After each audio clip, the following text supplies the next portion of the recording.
That's him!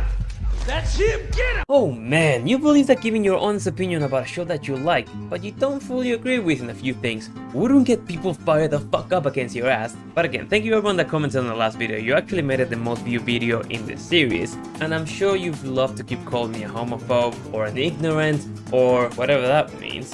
What did you call me? But you probably won't be back for this one, so let's talk about The Last of Us Episode 6. Hi, my name is Nacho, welcome back to the channel, and this episode is a bit of a slow one that sets up the events that I mentioned in my last one, which is the Ellie solo moments after Joel gets critically injured by one of the raiders. Pretty straightforward episode, again, beautifully shot. If there's an award for this show, it definitely should be for best cinematography, and much like in the game, after the death of Henry and Sam, we have a time skip of 3 months, where Joel and Ellie get lost in the woods and very politely ask the help of a local couple, starring Graham Greene, by pointing a gun at them, who inform them of where they are, and they very sternly warn them about not crossing the River of Death. Once outside of the cabin, we get a surprising moment where Joel seems to suffer from a panic attack, but I guess it checks out with what they say early in the show, that Joel is a 50-plus-year-old man and not a superhuman like he seems in-game.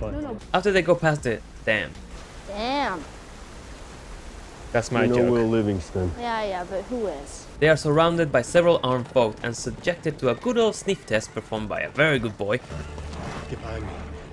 I mean, you're surrounded, there's no fucking point of her being behind you, you know? Now her. Yikes. That surprisingly, Ellie passes, after which Joel claims his intentions and reveals his real name. What's your name? Not something he should do often. Don't do it. Joel. You see, that's how you get killed. Spoiler alert. And they are taken to the town of Jackson, a self-sustaining commune with extremely dedicated extras, where we finally find Tommy. Come on guys, you can pretend that you're cutting. That guy was shoveling wood. The rest of the episode spends a lot on Joel and Tommy. We learn that him and Maria got married, and she's really been working on that tan. We learn that Tommy is gonna be a father, and Joel expresses his concern on moving forward with Ellie, feeling that he's not in good enough shape to take her to the Firefly safely. A bit of a spin from the original conversation, of course, which plays with a lot less sentiment from Joel, but it fits with the extra, let's say, humanity that TV Joel has. A key moment from the game that was played out very faithfully too is the conversation after Ellie hears Joel is about to leave her. This time without the raiders coming at them, and I really liked it, but it was more like an 8 out of 10 for me, because I felt like Bella kinda hold it back. Let me explain.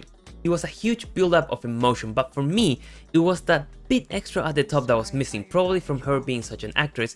And I've rewatched both the game and the show to see if it would change my mind, because last time I said something like this, people condemned my channel to die, but it didn't. And I believe it's because show Ellie doesn't often show she's scared. It's very polarizing because it was very well acted, but the first time I watched it, I felt like it didn't fully hit. I've cared for has either died or left me. Everybody fucking except for you! So don't tell me that I'd be safe with somebody else, because the truth is, I would just be more scared.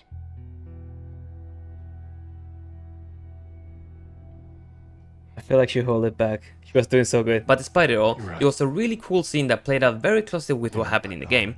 And while we were on Bella, she was scoring major points in the last episode, really changing my idea of her performance, but this time, she reverts back to being a bit of a bitch in some scenes, except for the one we've mentioned, so I'm still not fully sold on her. That being said, I really like some of the bonding bits in this episode.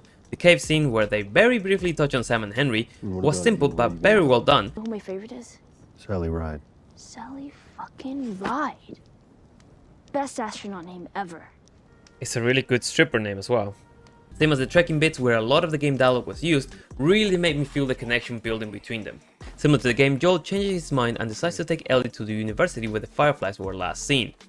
Once there, they find out that everyone left, and soon after they hear raiders coming in.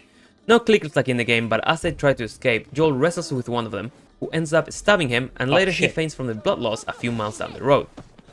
So in the next episode we'll get the Ellie solo portion of the story, so if I'm not sold by Bella then, I'll never be. The one thing that got me thinking in this episode is the difference between Pedro and Joel. Pedro is a fantastic actor, so every time he has to show concern or a sense of weakness and mortality, he drives it all the way home. And it does clash with the idea of Game Joel, who can easily mow down tens of raiders and clickers, that's pretty much obvious, but is also a lot more stern and tough sometimes. A bit like your average Texan man, I assume. I do understand the need to humanize Joel for TV, because if he was invincible like he's in game, that ending a scene for this episode wouldn't mean anything. but it's during those emotional scenes that I feel like that contrast really stands out. But good episode though, musically excellent, that's another award that the show deserves. And if you watch this far into the video, leave us a like, shout out to the dooming voices in the comment section, let me know how wrong I am about this one. And as always, I've been Nacho, hope you enjoyed the video, and I'll see you in the next one. Take care.